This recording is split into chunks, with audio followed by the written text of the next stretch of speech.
I grew up with my family, my parents, and my three other siblings.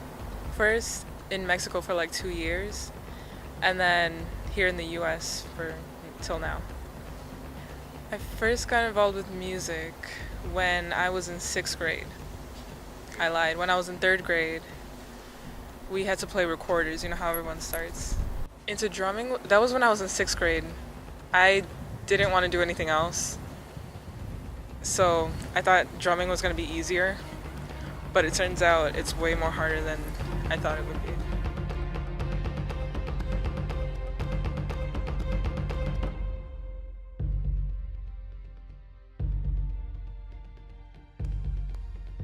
First time you played live? Ooh. The first time I played live was back in sixth grade. In sixth grade, I started off with the, what's it called? Little xylophone, the bells, little mallets. I started off with that, and I still remember thinking, like, I remember being really nervous and, like, talking to myself in my head, making sure I don't mess up.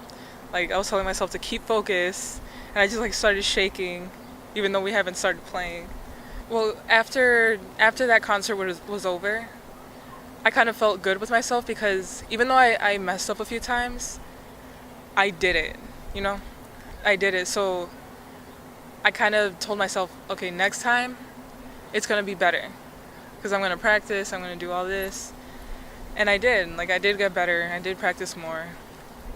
So, yeah. And though practice makes perfect, Karen had one problem she just couldn't shake. Coordination. Body coordination. That was my biggest thing that I could never get down. I mean, I kind of got it down now, but just moving one foot one way, moving the other foot the other way, hand, you know, and then trying to put it all together was just the most stressful thing ever.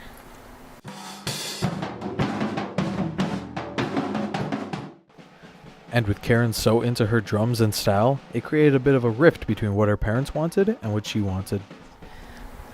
Well, because my whole family grew up listening to a bunch of Mexican music, so when they hear that their children are listening to a bunch of English or American music, they didn't really like that. They kind of frowned upon that.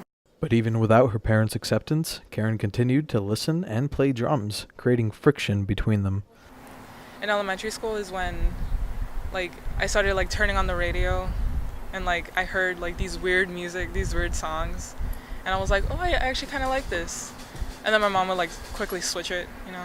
It came to like screamo and heavy metal. Did they like think it was like Satan music? Oh, or- that's when they got angry, because they thought as soon as they heard, like, a bunch of, you know, bass and drum and guitar and screaming on whatever I was listening to, that's when they got really mad, and they thought that I was going to turn emo, I was going to start cutting myself. They just came up with all these ideas that I'm just going to completely be a rebel. Well, this was back then, though. Back then, they would like, I would have to hide from them if I want to listen to that music. I would have to, like, go outside or, like, put earphones in and put it, like, at a low volume, so that they wouldn't hear it. But if they were to hear it, my brother would go tell, and they would just, like, force me to turn it off. But now, years later, with Karen about to graduate, her parents feel a little bit differently. They're fine with it now. I mean, they don't like it, but they're not going to tell me anything anymore.